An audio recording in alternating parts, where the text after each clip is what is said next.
Hello, welcome to Make Kind Loud, conversations that turn up the volume. And today we are talking with Whitnie Wiley. Hello, Whitney, how are you? I'm good, Louisa. How are you? I am wonderful. Thank you for taking time out of your schedule. I know you got a lot going on, so I really do appreciate it. It's absolutely my pleasure, and I am happy to be here. Well, let me tell the people about you, and then we'll jump Okay, right on in. cool. Whitnie Wiley is the founder and chief evolution officer of Shifting into Action. She's also a coach, consultant, author, speaker, and trainer.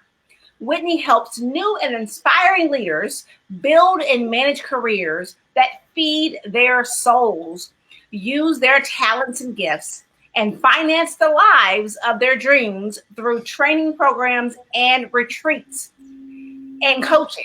Additionally, she provides consulting and coaching services to organizations relating to succession management, leadership development and training, human resources, and talent development. So I love that. First of all, the Chief Evolution Officer of Shifting into Action. Tell me about that. So it's interesting, right? Everyone's got it some C-suite title, and my company basically is just me for now. And I thought, well, I could be the chief executive officer, but that's kind of boring. Uh, and it's just me. But what I'm doing is work that's about evolution. It's about change and evolving and becoming who we were created to be. And so I thought, well, why not evolution officer? So that it would convey that this is about change and moving into something different, transformation. So Right. So you help people transform. yes. What? And Go ahead. it's interesting. I was just, I just finished a recording for my own show that you're going to be on in a couple of weeks, and I'm Yes, I'm so excited. excited about that. And we were talking about where this all starts from, and it starts from within. It starts from you. You can't be a good leader of other people until you know how to lead yourself, which I know you're big on, and we're going to talk about this, make kind loud. You can't be kind to other people until you start by being kind to yourself. And it just all starts from within. And that is so true. And I always like to say is that you cannot change people, but what you can Not. do is, yeah, like that's their own journey. But what you can do is work on yourself and Yes, make the change within yourself and then show absolutely. up differently into the world. Absolutely. Just be an example, right? By being who you are as you have made your shifts, your transformation, your evolution. Yes, exactly. So what made you get into this? So like why are you doing this now? So, so the reason that I got into it was because I was in an organization that I thought did leadership poorly. I mean, quite frankly. And it's one thing to think someone else isn't doing things the way you think they should be done. Right. First of all, I had to do a little introspection, get some self awareness around that, which is, why do I think my way is the best way or the only way? Right. Well, I do. And because it is, but that notwithstanding, the bottom line was that it wasn't just me, it was the other employees in the organization. A lot of unhappiness, people, toxic environment. There just lots of things that were going on that I thought could be done better. And so I just started by taking some courses at the community college. At that point, I was already a lawyer, had been a lobbyist in the organization for a number of years. So I didn't need to go back to school. I could have easily moved on to another company, but I genuinely became interested in why the leadership was behaving the way that it was. And so I started taking a few courses at community college, and I really got into it. Yeah. As I was learning about organizational behavior, I was like, this is really kind of cool. And if I was going to do something else, which I was thinking at some point I would, didn't know what that would be. I was like, this would be a really cool direction to go in. So eventually I went on, I got a master's degree in organizational development and leadership. And I decided that, when the time is right, I'm going to launch out on my own. And that's what I did. So 2 years ago, I actually left my job as a lawyer and a lobbyist. I am still technically a lawyer. I keep my bar card, but what I'm doing is trying to help organizations be better by addressing some of the issues that they have to deal with internally. And one of them is leadership and the way leaders go about their job. You and I met. I think one of the things that has to be addressed inside is kindness, civility, gratitude, all these things, emotions and characteristics that people have, that if you do what you said, which is to look within, make a change within yourself, and then be an example, it spreads out to others. And you can change the culture of your organization by you making some changes. Yes. I love the fact that you are already an established lawyer. You already went through the schooling. You did what you did, right? You're a lobbyist. You're going forward in your career. But that one roadblock, oh my goodness, didn't turn my phone off. So sorry about that. That one roadblock of the organization not being as fulfilling as it could have been literally set you off on a different path. So in retrospect, it's good that happened. Oh, absolutely. Now, like, you are out there helping more people, more organizations be better. Absolutely. And that's such a good point, Louisa. Everything that happens has the opportunity to be good. Yeah. If you will learn something from the experience and make it so. So we are, I don't believe that we control things, but we are in much more control than we think we are for a lot of things. And the one thing we are in control of is our mind, mindset, how we choose to see things, how we choose to then behave. I can't control the weather. I can't control you and what you do, but I can control me. I can control the way I think. I can control what I ingest, put into my mind, what I read, what I watch, who I listen to, what podcasts and, webcasts that I listen to and watch. And if I can change those things, that will help me to change how I then see the world. And when I stopped seeing the world, and I had to do that, I was seeing that organization as toxic. And I wanted to run. Quite frankly, I was like, I just want out of here. It was bringing that like sludge home at the end of the day. I would walk around saying they're stealing my soul, my spirit's dying in this place. And I honestly had to come to a place where it's like, and here's where it started. I was going through coaches training. And I was having a one-on-one session with the instructor. We're having a coaching session. And I was complaining about what was going on there. And I was making a habit of walking into the office every day. My office was the first one when you walk in the door. And so I would walk in and close the door.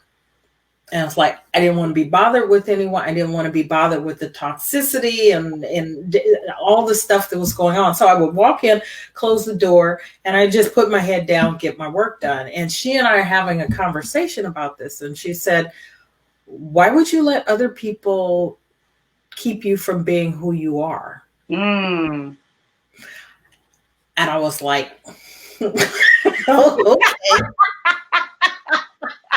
Right, hit a nerve. So you're going to let the fact that this organization, whether they are or not poor leaders, right? In my mind, they were, but whether they are or are not, were or were not, in reality, was I going to let them keep me from being who I was and navigating the world the way only Whitney can? And I was like, no. And so and it started there in terms of changing my thinking. Like, I can't change them. I can't change this, but I can change how I am choosing to show up every day, how I'm choosing to see what's going on. Yeah. And it really turned things around. And then the next sort of aha was that as I was trying to get out and was applying for jobs and, wasn't finding really what I wanted, Right. wasn't 100% sure even that I knew what I wanted. I had a moment where I was like, everything you need to learn about leadership and organizations is happening right here. You have a front row seat because not only was I there as an employee, but I was on the executive team as the organization's leader, legal counsel. So I was in meetings with the leadership while they're making these decisions. And I had the opportunity to ask questions like, well, why are you doing that? Right? Or what is your thinking behind this? And when I changed my approach, I was able to take that information and, help put together kind of my philosophy about leadership. Yeah. And how I wanted to then move, with other companies to see how I could be of service to them. I don't think that particular organization, they've had leadership change, I don't think is ever going to change. Yeah. I haven't tried to get them as a client or anything, but it is just, I think, important to understand that this is the only thing that I have control over, and therefore I have to change the way I'm seeing things in order to get a different result.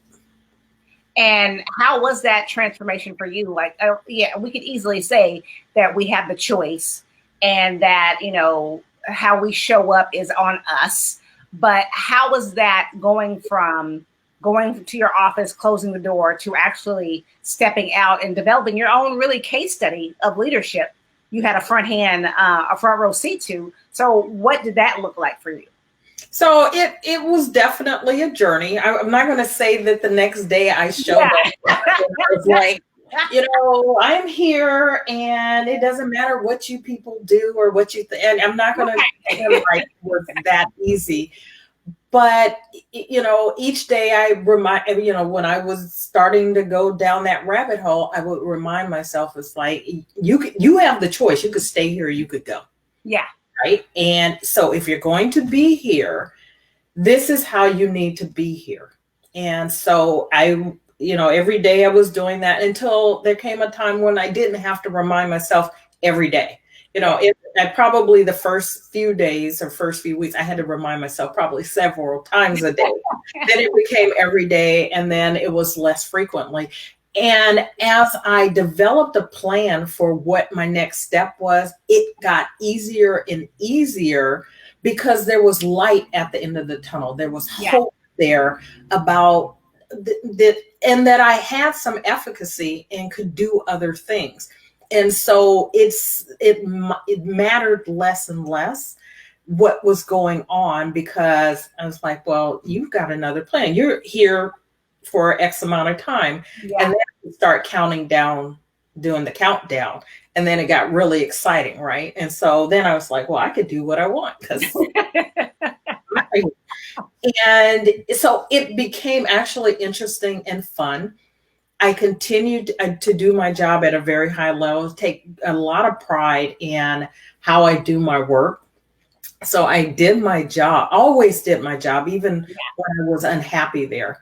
But I just took the time to pay attention to what I was feeling. And I think that's one of the things that, in terms of self-awareness and kind of how we are doing what we're doing, is to pay attention to what we're feeling and accept that, and be okay with that. And if that's not what you want, to make choices to make the change. Yeah, I love that. We have similar stories where I worked in a environment that was also pretty toxic, and I came in, with my sunshine and unicorns, and you can feel energy Yeah. as you go, right? So I walk in and I was like, "Hello," and I thought, "Oh wait, what is this? what is happening here?" And then I thought, well, maybe it's me, right? Because everybody else seems okay. Everybody else seems just to be dealing with it, right? They have been beat down. That is it. Exactly. So me coming in with, the singing and the sunshine, they're looking at me like, okay. What's going on with you, girl? Right. And so, but you made a very good point that you have a choice whether to stay or to go, period. And so, I chose to stay a year and a half, not for the job, but I believe that I was literally put there for the people at that job so that they could see that there's another way. Yeah. And that's a really good point, Louisa, which is not sometimes, there's always a reason, right? You can find a why. And so even in the midst of things not being exactly what you want, while you are making plans to go, and I called mine my extrication plan. It had a name and everything, right? And while I was doing that, there was a reason for me to be there. And one of the purposes I served, in addition to my job, wasn't something that I sought, was that I was someone that other employees felt they could come and talk to. Yes. Right? They didn't feel like they could go to the organizational leadership. They couldn't go to their bosses.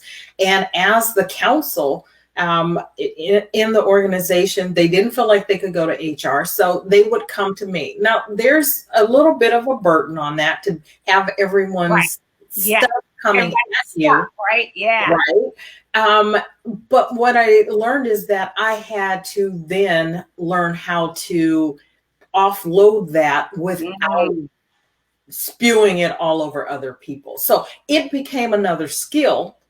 And once I realized that, which is why the self-awareness is so important, because if you realize these things, you can look for the tools, the resources, and strategies that you can use to help you navigate those things, and then be someone who can be an example for other people. Yeah, I love that. So what kind of tip or tool can you offer people when you are taking on the stuff and you don't want to spew it out onto others? How do you offload that in a positive way? So I'm a prayer. So I am a woman of faith. I believe in God. And so praying is huge for me. So prayer, meditation, I set up a morning routine, and it was in the midst of that I really kind of honed in on a morning routine that worked for me. I had been someone who was not always a prayer, but a prayer. I read my Bible, but I was really inconsistent. And what I found in that particular time is that I needed some consistency. And I noticed that the days that I started my day with prayer and meditation, I was in the Bible, I'm journaling, getting some exercise, having breakfast, right, were the days that I was most able to take on the world, toxicity. And the days that I didn't were the ones where I was short, and it was, it was like, And so paying attention to what works for you. So those are things that worked for me. I would hazard to guess that some components, all of those things are things that work for other people. But in the end, you have to figure out what works for you. So I read a book called The Miracle Morning by Hal Elrod, who lays out sort of a system of the things that I was doing that I didn't consider a system, but it has a system. It's called Life Savers, and savers are there's 6 parts. It's silence, which is meditation or prayer, affirmations, visualizations, exercise, reading, and scribing or journaling and writing.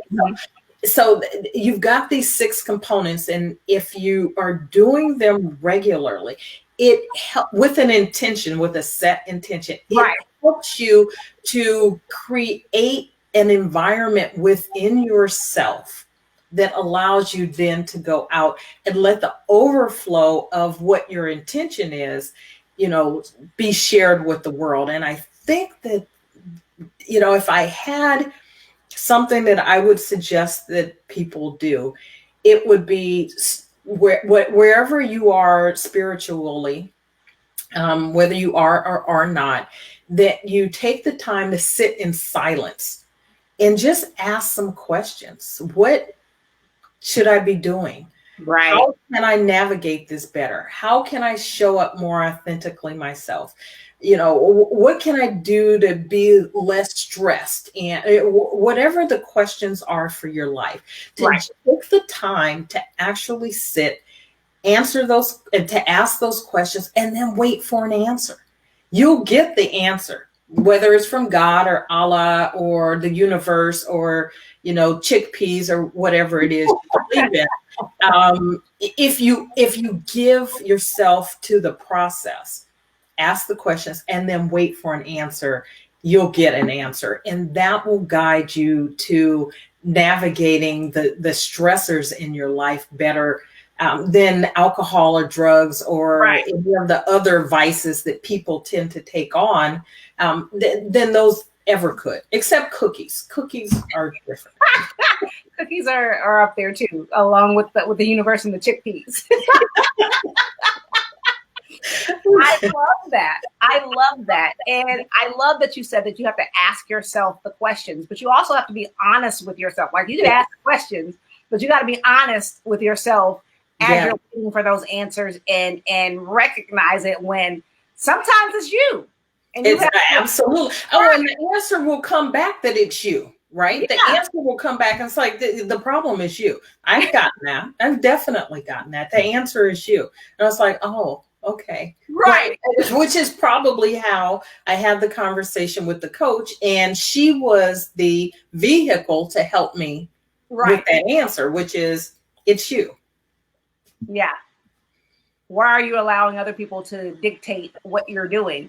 You are allowing this. Exactly. I was allowing that. I was absolutely allowing, and in a lot of ways choosing that, right? Because it was absolving me of any responsibility. That's huge. Yeah. Because it's always the other person, right? Has nothing to do with me. I'm the victim. Everybody's picking on me. Exactly. And that's not the case. It certainly wasn't the case then. And so, but because of that, to a point you made earlier, that has, each of those things has led me to where I am. So it's okay. Which is the beautiful part of it, is that it's okay if you will learn from what's going on. You can then make choices to move forward. And all of those things are okay. Yeah. They have become part of how I get to do what I do now. Exactly. There's a beautiful graphic about success where there is one side of it is a drawing from A to B and it's a straight line. And then the other side is a drawing from A to B, but there's like so many different things you've squiggled, you've gone anywhere, but you still make it. But that's the path. That's like, it's not linear. It is not linear. No. Yeah. And you're lucky if it would be like nice, smooth instead of this, right? Because that's really more what it's like. It would be, so look at those curves. It's like a roller coaster or something. Right. No, it's more like jagged edges. Exactly. Going back to the same spot and be like, oh, I've already been here. Hold on, let me go over here. Right. Yeah. Yes, I've been here before. Exactly. And I'm going to keep coming back here until I learn what I need to learn. Exactly. Exactly. And that's the thing. It's always going to show up. It might show up a little differently, but the core of it is the same. And until you figure it out, and until you figure out whatever you're supposed to learn from that situation, you're going to keep coming back to it. Keep coming back to it. Be like, hey, I saw you a year ago. Here I am again. Because you haven't dealt with it. Right. Absolutely. I love it. I love it. So, I mean, you are amazing. I appreciate, yeah. And I love that you are working with organizations to help them better with their leadership. Because when it's all said and done, the company is made up of the people. Yes. And you've got to take care of the people. And if the people aren't feeling valued or seen or heard or understood, then they're not going to give you the best they can give you. And that's what your customers, right? Mm-hmm. When you think about poor customer service, where does it come from? Right? It's a combination of things. And I like to think of that if you hire people right. Yeah. I won't get into what that means here, but if you hire people right and you hire the right people, right, and you invest in them, you develop them, you bring them along, you keep them engaged, the leadership is empowering them, lifting them up. Right. It's a partnership. It's a partnership between leadership and employees. And when it's done well, then, your customers are treated well. Yes. And I think one of the things the companies get wrong is that they want to put the customer first at the expense of the employees. Yes. Or shareholders, right? And it's like, no, you need to take care of your employees because they make all the rest of that happen. They are responsible for your bottom line. Because if they're chasing off your customers, you've got nothing. You've got nothing, right? And then your shareholders have nothing. So you have to start with the employees, but it starts before they're employees. It starts when they're thinking about being an employee, how you treat them, how you bring them on, how you develop them, all of that. And then they then take care of your customers. Yes.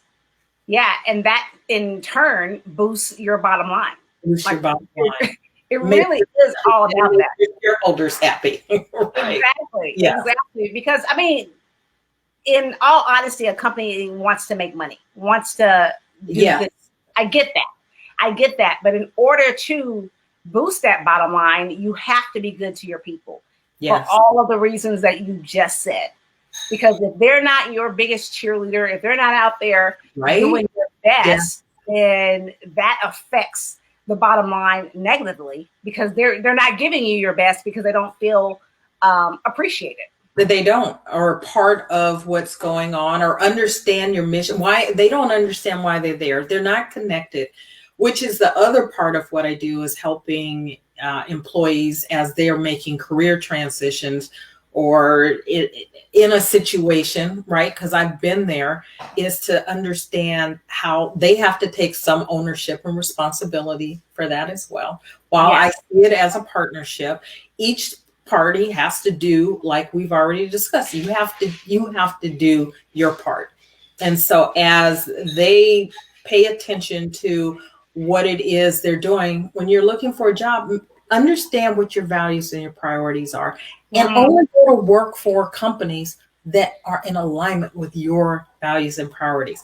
And it's really easy to, in your job search, usually it's reactive, right? It's not a proactive thing. It's a reactive process for most people.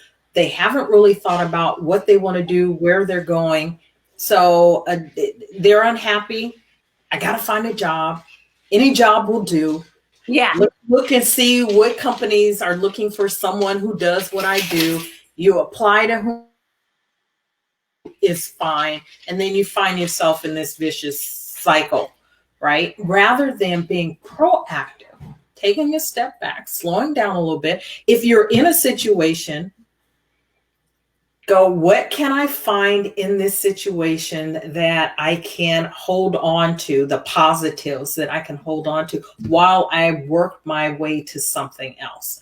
And then be very intentional and proactive about where you go next, only applying to companies that are in alignment with your values. Yes. So when you come together and you're in alignment, it's a relationship that can flourish. You know, if one's here, one's here, one's here, Yeah. right? You know, and you're not, and you're like, it's like any other relationship. When you are not you're walking past each other, talking past each other, constantly in conflict. And I just don't believe that the employer-employee relationship needs to be a conflict relationship. I believe it's supposed to be symbiotic and it's a partnership. And so taking the time to find someone to partner with that is in alignment with you is the better way to go. And I love that. So it's relational and not transactional. Yes. Yes. That's beautiful. That's beautiful. Well, listen, I do appreciate you coming on and just dropping all of that knowledge. Thank you for the opportunity. Oh, you're very welcome. You're very welcome. And you have opened my eyes and hopefully other people's eyes about not only recognizing who you are as a person, but who you want to be and the steps that you can take in order to make that happen. And so something that happened to you in your career has set you off on a path now that you are out there helping more people. And that is a beautiful thing. So thank you very much for all that you do. Thank you. I appreciate that. Thank you very much. This has been Make Kind Loud, conversations that turn up the volume. This week we talked with Whitnie Wiley, and she is absolutely amazing about not only recognizing what kind of person you want to be, but how to show up in your life every single day. So we'll see you next time on another episode of Make Kind Loud, conversations that turn up the volume. Bye-bye. Bye.